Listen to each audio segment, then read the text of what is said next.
But somewhere around the early 1960s, we switched from silk stitches to nylon stitches, and then in the late 70s to something called Prolene stitches. And these are very, very different. But you know what? Even to this day, a lot of doctors tell their patients keep the wounds dry.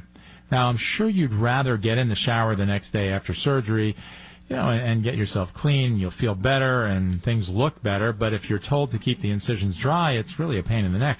So let's see what's the science behind this. It turns out that way back in 1981, one of my professors at Harvard by the name of Dr. Joel Noe published a study.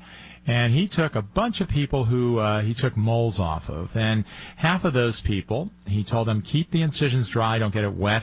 And the other half, he said, go ahead and shower like you normally would every day, get it wet and pat it dry.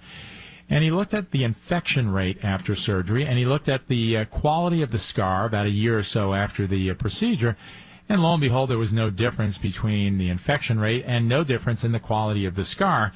Well, people, I guess, have things said twice to them. So in 2006, that was, 25 years later after Dr. Joel Noe's publication, someone else published the same sort of paper. And it was entitled, Can the Sutures Get Wet? And it was in the British Medical Journal. And wow, they came out with the exact same conclusion, that it didn't make a difference.